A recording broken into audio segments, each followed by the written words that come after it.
I'm at the Shoals Dream Center with Jimmy Hayes, and he's going to give us a tour. Yes. Thank you for being here. Most everything we do by appointment. We're not so much in the emergency food pantry. We connect people to those. There's several in Florence, but we do everything by appointment. Call in, make an appointment, because that's kind of where our service starts. Starts with accountability, all those kind of things. And when you come in, you go down the hallway here. This is the phone that's ringing. This is our intake offices down this hallway. Mm-hmm.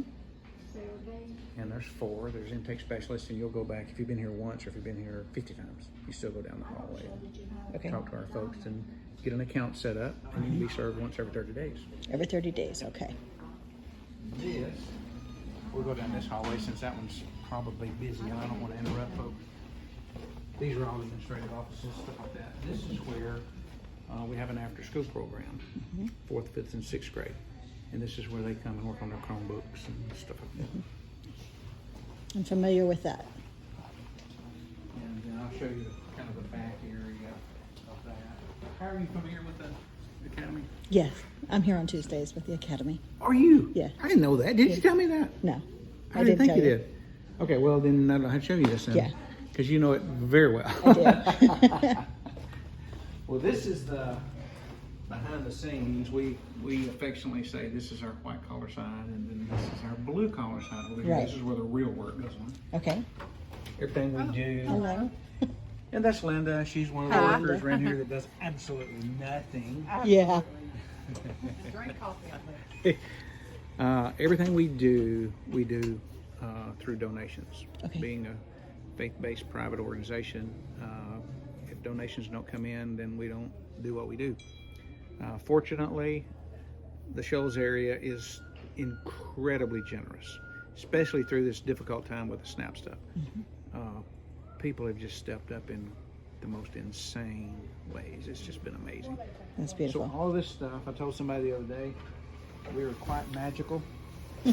We can turn that into food. Okay. Everything gets sorted. We have the clothing section over there. This is what we call hardline. This is our items that are donated here. We'll go through them. We put them in our thrift stores. How many thrift stores? We have 3 thrift stores, and they provide about 50% of our budget. We have about $1 million budget per year, 24 employees, 25 employees, and a ton of volunteers make this whole thing work. This is a great example of the generosity of society. This is a bicycle that one of our stores in town donated. Walmart, Target, Publix, Sam's, those kind of stores that probably something was wrong with it, and they gave the customer another one, and then they donated that to us.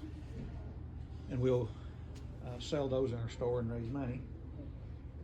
All of the big boxes like this that you see, the Gaylord boxes, you can see in this one, there are some bags. Anything that is less than good quality, and we only put really good stuff that you and I would wear and use in our stores. Anything that's subpar, we actually sell to an organization by the pound. Okay. And we raise a lot of money every month that way. There's 2 trailers in the back, and we put all the goods in there. They tow them away. They give us the bags, they give us the boxes, they give us everything. All we do is provide the man hours, and then they give us a check every month. Are you self-funded then? Totally. Totally. No grants or anything? Oh yes, we do have grants. You can have grants, okay. We have grants from different organizations for different reasons. One organization gave us a grant to fix an HVAC system. Another organization gave us a grant for a trailer. RC&D has been such a blessing to us. We needed a trailer to haul all of our stuff around, and they provided an $8,000 grant to purchase that trailer. And we get grants from TVA. We get a lot of different Walmart. Twice a year, not only do we receive food daily through Publix, we also get 2 food grants per year, anywhere from $18,000 to $21,000. Does twice it a year. come all at once, or Yes. you get to spread that out? Daily, we get stuff daily, but when we get those grants, tractor trailer pulls up with $20,000 worth of food, Lovely. and we unload that. When you get money from the thrift stores, how are you buying the food? Where are you buying it? Several places. Normally, under normal circumstances, we get it through the nationwide food bank system. There's a branch here, but there's also the main warehouse in Huntsville. Okay. And we purchase food by the pound. We get a reduced rate. And I have to give a shout out to those guys through this SNAP fiasco. They've really stepped up too. They normally sell food 14 cents a pound. We got an email through the beginning of the SNAP thing that they were going to sell food for 7 cents a pound. So they really stepped up. That's too. amazing. So it's, in fact, I can show you on the other side where the food is. There's like pallets of canned goods over there, and it's pretty amazing. How does someone qualify for food? Just come in, talk to our intake office. We have kind of the same qualifications that the food bank system and the national government uses. We just use that. Of course, being a private organization, we make the rules, we can break the rules. Okay. If you're right there at the level and we realize there is an underlying issue, you've had a disaster or you've suddenly taken on 2 grandchildren, then we go ahead and serve you. We can do that because we're a private organization. Now, we still keep rigid guidelines as far as keeping up with our food. When food comes in, it's weighed in, and when it goes out, it's weighed out. We keep like to the ounce. We audit ourselves, and we do have audits come in. So we are super duper particular about keeping records, because I want to be able to stand before the public and say, I can guarantee you our employees are not getting fat and sassy. Right. This food's going to the public, and I can, show you exactly. Can you talk to me about expiration and best by dates? Expiration and best by dates are 2 totally different things. Right. A lot of times people put them in the same category. We do get food that sometimes bumps up against the best by, but a lot of that stuff has been put in a freezer before it's given, and it goes into a freezer when it gets here. So it neutralizes the best by issue. On occasion, we do see an out-of-date can that's not Best Buy, but actually out of date. And we try very hard to monitor those things. Sometimes something will get through. But honestly, even though we do monitor that really closely and try not to ever let the out-of-date stuff get through, if it does get through, it's really, quite honestly, not a big deal, because that food can last another year. Exactly. I mean, it's just not a big, hairy thing. But people don't know that. I've come across people who don't know that. People don't know it. And when someone calls in, we say, yes, ma'am, Miss Russell, come on in and we'll give you another whatever. Okay. Because sometimes people are really picky, and I get it, man. I have no problem with that. And sometimes the taste itself changes. If you have something with oil in it, the oil can go bad or whatever. So there are some issues that you have to watch out for. But most of the time, on a national level, our FDA guidelines are so rigid, man, it's just hardly ever anything gets through. And we get regular emails, I would say probably as often as once a week. We'll get email from the food bank system saying, these items have been recalled, please don't give these out anymore. And on occasion, we actually have those items and we'll pull them. But most of the time, it's something so weird and bizarre that we don't even have those items. But we do try to watch that pretty close, and if somebody has issues with something, we say, come on back in, throw it away, come on back in, tell us what you got that was out of date or out of Best Buy or whatever, and we'll replace those items. How many people do you serve a month? We are, right now, that's real fluid because of all this, we've added a bunch. Right now, if you add up family members, we're probably serving 150 people per day. Wow. So, we serve 5 days a week, so that's what, 7 50-ish, if you count, slosh over people. So that's a bunch of people. Right. Does the amount of food, is it based on how many people in the family? We used to do that. We do not do that anymore. You come in and there are no limits. You get what you want. Okay. The only, quote, limit is if we get a pallet of 2-liter drinks. We don't want one family getting 15 2-liter drinks. So we'll say get 2 of those items because we want everybody we serve that day to get those items. Right. Now tomorrow, we may not have any 2-liter drinks. Right. It just depends on what comes in that day, and we get sorted and we get put out. We used to do the number of families, but inevitably what would happen is I'm shopping for 2. I'd get ticked off at this family or this lady because she's got 2 of those. I want 2 of those. Right. Well, I'm shopping for only me and my wife. She's shopping for her family of 4. Right. And it just got we had little numbers that we would hang on the front, shopping for 2 or shopping for 6, or it just got so difficult to handle the objections. We couldn't get any work done because we were trying to explain ourselves to everyone. Right. So now you come in, get a cart, go shopping. Okay. So this is a section where the money is raised. I'll walk you over to the food section. Okay. And nothing goes to waste. We try to be super duper efficient.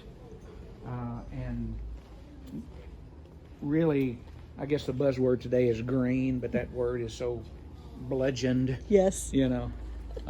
But if someone donates something that's got a button off, and we're not going to pay somebody $12 an hour to sew on a button, Right.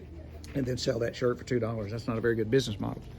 So we will put it in that bin and sell it by the pound. The same goes with our food. If food goes to spoil, we don't throw it away. We set it aside, and we have farmers that come and pick that food up, and they feed their farm animals. I used to do that. And so we really, Yeah. and then we would get eggs and bacon and all kind of good stuff, for that. This is a great example. That's a great example of Jeremy. This is a great example of what we pick up. This has all come in this morning. Okay. We do about 7 loads of food a day. So this is come in from one of our vendors. Fresh produce. This is something that really honestly makes me so proud of what we do. We work very hard here. Yes. Every day we Are you okay being on a video? He don't care. Hey everybody. We work very hard every day. You should volunteer. It's great for the soul. There you go. See the produce. This is just, food banks just don't have produce stuff. It's usually non-perishable. Right. And I am so glad to be able to offer this to families, to have a real nutritional meal offered to folks. So this was donated fresh today. It'll go right, so whatever comes in today goes right out on the shelves today. When you feed as many people as we do, you got to fight to keep the shelves stocked. Yeah. I mean, it's a really big deal. Our team is amazing in how they do all that stuff. These are our freezers where all the food stays. On occasion, we're able to give out diapers and wipes and different things like that to needy families. That's good. That's kind of a big deal to a lot of folks. Diapers are expensive. They're terribly expensive.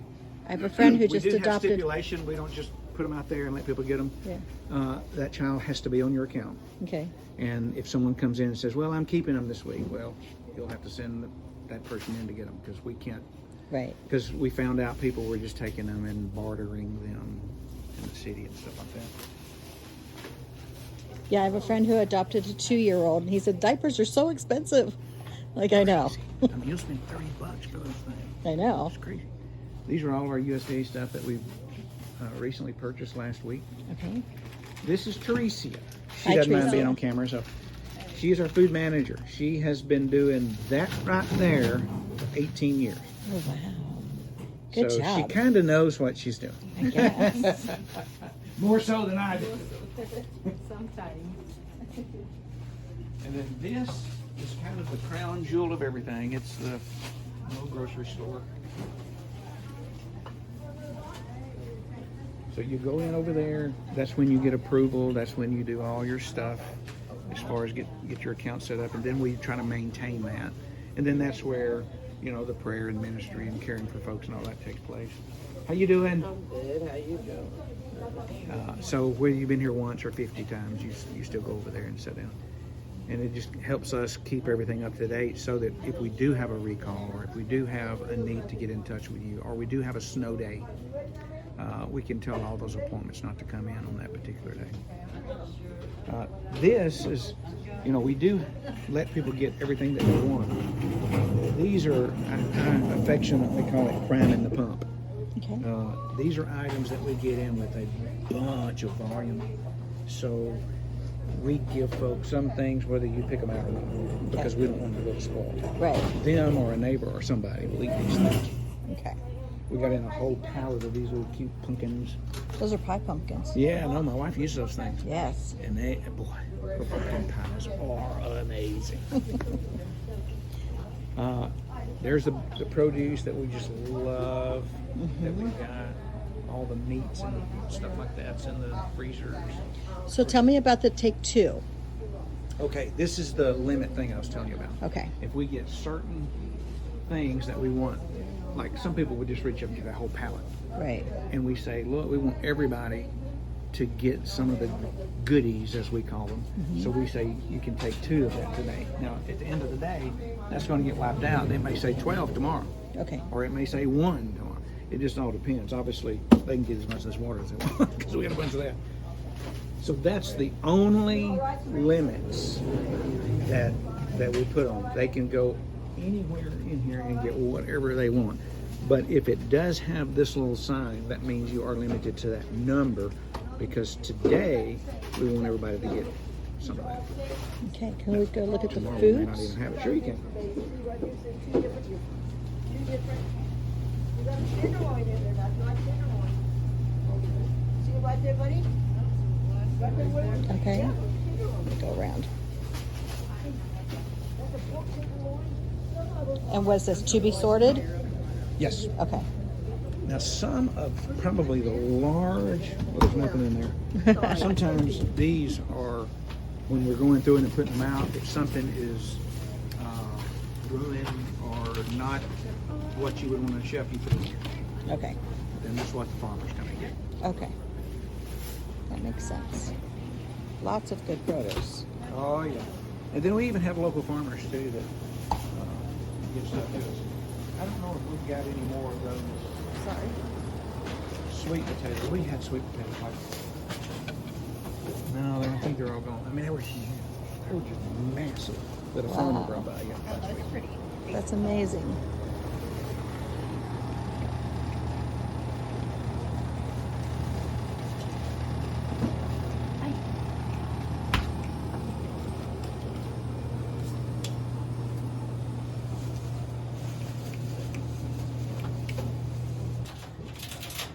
Mac and cheese, lots of canned goods.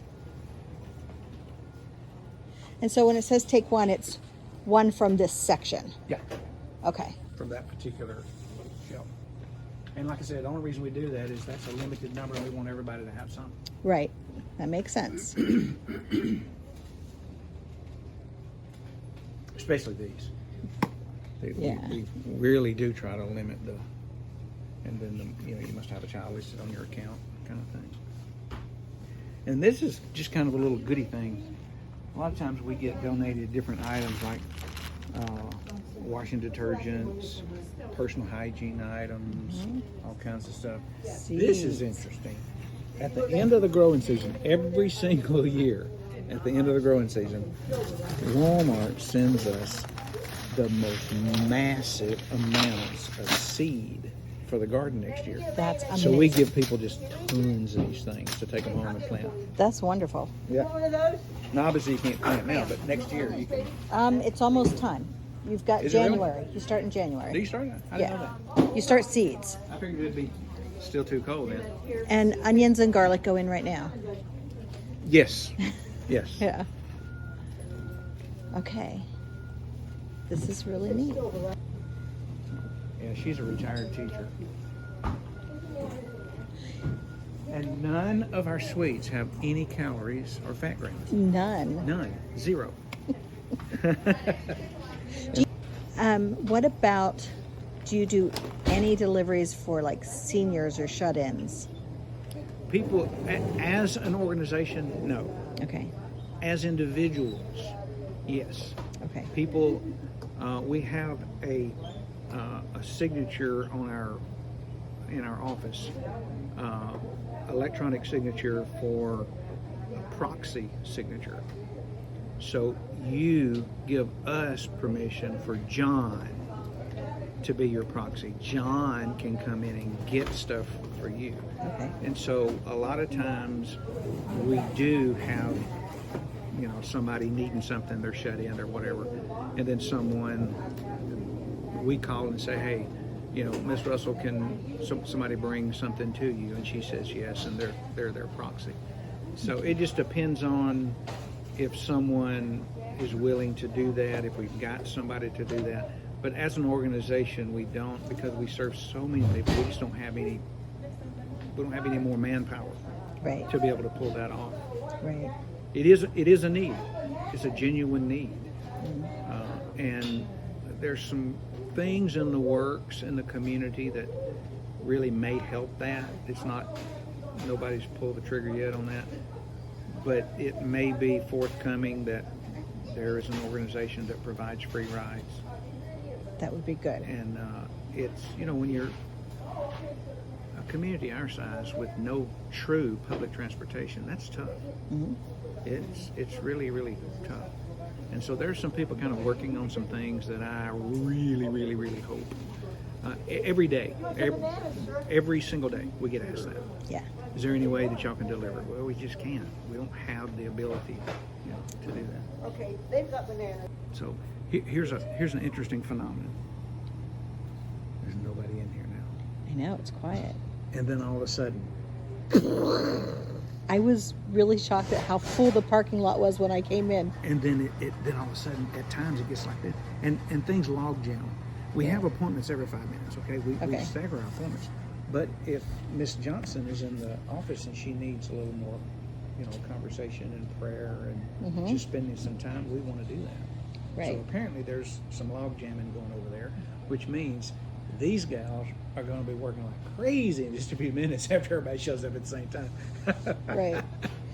Okay, so you mentioned volunteers. How does someone volunteer? Most of the time, volunteers either call in or send a message online. You come in, fill out a volunteer application, which is super simple. It's just contact information. And then we introduce you to a volunteer coordinator. Her name is Linda. And then you can set up a time to come and volunteer. We always want people to do it that way rather than just show up, because sometimes it's disrespectful for people's time. If we've got 16 volunteers running around in here already, we ain't got time. We don't have room for somebody else. So we try to coordinate the times and efforts of people coming. Groups, when groups volunteer, 4 or 5 is great. 6 or 8 may be acceptable, but much more than that, sometimes we have sports teams do it. We on the books now, we have a volunteer day coming up for the UNA basketball team, and we call them our top shelf volunteers. And I told them one time, I said, it's not because y'all so good. It's because you Y'all can are reach. literally our top shelf volunteers, because they can just sit in the bed like that. We had the tennis team just the other day, in fact. The UNA tennis team came by. So we do have Sunday school classes, fraternities, sororities, sports teams, church, Sunday school classes, different people like that will volunteer. Because our people work so hard and so regularly every day, sometimes it does hinder some volunteers. They say, do y'all ever do anything on Saturday? No, because we're catching our breath on Saturday. Maybe we should at some point work out a way for that to happen, but usually 8 to 4, that's our hours, that's our volunteer hours. We did for several years running, actually. We had a local church that their Wednesday night, one of their Wednesday night groups had a serve night once a month. So once a month they would come here, and there's like 30 of them. That's a And they great would stock small group, shelves. wouldn't it be? Yeah, they would stock shelves that night. That was great. And then we had one of our folks that said, hey, I'm just going to volunteer that night to come and be with them while they're doing that. And so she would meet them up here, get them all lined up, and then they would stock shelves for 2 or 3 hours that night. And that's what they were. It was one of their small groups, and obviously 30 people was not too small, but it was one of the groups in their church that did that. And it was great, just super. That would be good. But generally it's, 8 to 4 is our hours that we are serving folks, and so the volunteers fit into that. If you had one wish, wave that magic wand, what would you want to wish for the Dream Center? That's easy to answer because it's on my heart every day. And this is a biggie. It may or may not happen, but I would love for this to happen. Before I pass the baton to someone else, I would love for the Shoals Dream Center to have an endowment. Group of people or one person or whatever to have a $5 million endowment, $2 million, $1 million, $10 million. I don't care about all that, but have an endowment that feeds our existence. Now, we would not stop raising money. We would not stop doing anything we're doing. But that endowment would be just like a university that has an endowment for scholarships. We would have an endowment for a lot of things that we want to do. I would love, to be that secure, to have the foundation laid that strongly. Every day, the most difficult part of what we do is knowing at the end of the week we got to do it again next week. We have to raise the money. We have to do everything. And the pressure, it's not about the money. It's about you can't do what you do without it. It's got to be there. Right. And I would love for the next person to not have to think of money all the time. Okay. Anything we've missed that should be talked about? We didn't talk about how we minister to our homeless population. We do that. Okay, tell me about that. We do that every day instead of once a month. Every week, not every day. If you're on an account here and you are receiving regular services, you can be served once a month. But our homeless population, they can be served once a week. They don't come through and go shopping like everybody else because you have to provide non-perishables and they don't have refrigeration and stuff like that. So we put together bags of food, and we have donated through some of the grocery stores in town the canvas bags. Mm-hmm. And we'll give them a couple of canvas bags full of stuff of top cans, lots of goodies and coffee and stuff like that. And then we also give away through a lot of the donations that you saw earlier. We give away clothing and tents and sleeping bags, and when a human being walks through the door and we have assessed the need or they tell us the need, we try very hard to meet that. Right. The other, like Friday, I think it was,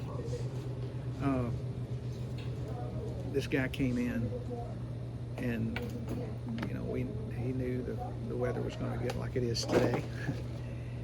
And he literally came in with shorts and flip-flops. And he was in here getting his food, and I said, you got anything besides what you got on? And he said, no. I said, buddy, that ain't going to cut it. Cold weather's coming. He said, I know. I said, what size pants you wear? What size whatever? And I went through the whole thing. And I went and got him a big zero sleeping bag and big huge coat and pants and shoes, and we want to do that. Right. And we do have our regulars that come, and you find out they're regular, but yet they're regular. Mm-hmm. They're regular. They come pretty much once a week, but they're regular people. Yes, they are regular people. And so it's quite a blessing to be able to do that. So in this refrigerator, we have some watermelon and looks like apples up there. There's cantaloupe. There's some celery and broccoli, salads, lettuces, cranberries and carrots, mushrooms, Looks like strawberries and pineapple. I know there's a reflection, but I don't want to open the door. Some mixed fruits, some blueberries, baby spinach, and more mixed salads, and some delicious Brussels sprouts.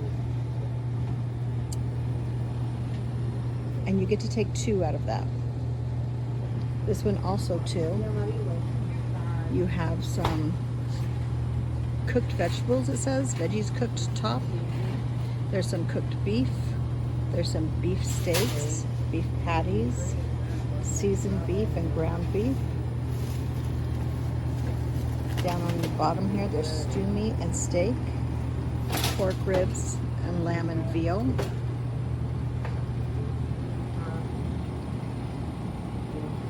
So some turkey and assorted pork, other pork sausage, and ground pork. And you get to choose 2 different items. In this one, there's some cooked turkey and chicken, some smoked turkey, turkey necks, breasts and legs, turkey sausage, and ground turkey. We're going to go around this group. Some ground chicken, some chicken breasts, chicken thighs, chicken wings, ground chicken. Over this one you get 2 different items. It looks like some refrigerated desserts and some spreads, some whipped toppings and creamers, like hummus and dips and salsa. And then we have some cereals and cookies. You get to take 1 of these. There's some tea up top. No, that looks like coffee. Those are coffees. There's cookies, there's apple cinnamon, oatmeal, there's, let's see, we've got green chilies, masa harina, blue corn, some mayonnaise, some tomatillo, some chunk light tuna in water. Those look like seasoning packets. Ketchup down there. Sriracha ketchup. Caesar with bacon. Crackers and matzo balls. Mixed bags of snacks. Raisins or snack raisins. There's some lemon cookies and some marshmallows. Some brown rice. Canned goods. And this is a take 1. Black beans, vegetarian beans, some soups.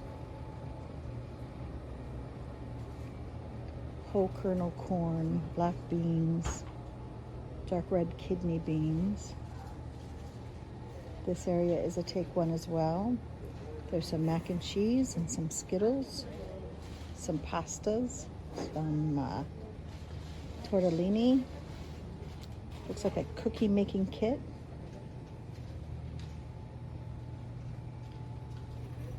More cookies, more snacks, some chips. This is also a take 1.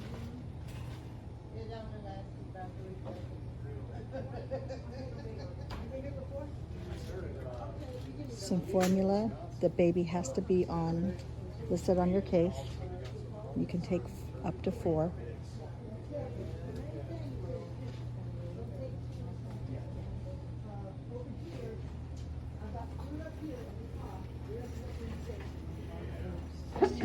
Some extra goodies, miscellaneous.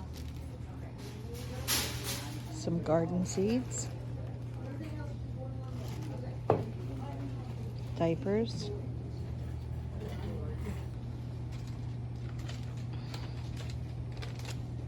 Nutter butters at the tail end of these bins.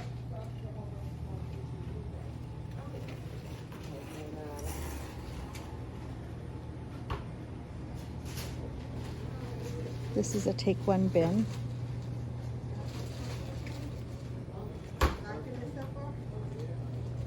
The bread is a take two.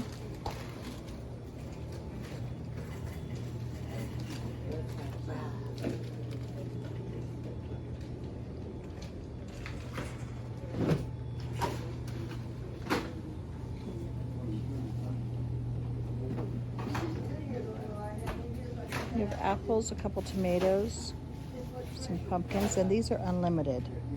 There's the bananas and the lettuces. There's some pomegranate seeds.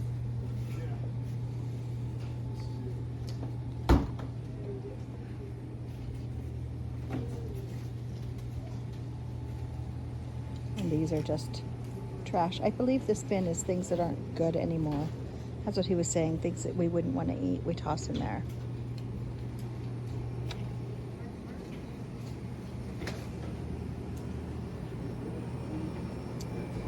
And over here you can take a half a bag of produce.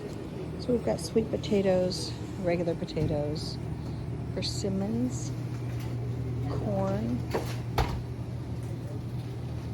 there's some bell peppers. I don't know if that's a turnip or a rutabaga.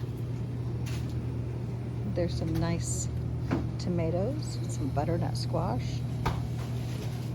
summer squash, and eggplant, cucumbers, some acorn squash, some lemons and limes, some oranges, apples and bananas. There's a few plums left. And then there's that pallet over there with some Chobani cream and pineapples. And then the drinks, I'll take two. We've got anything from water to soda and everything in between.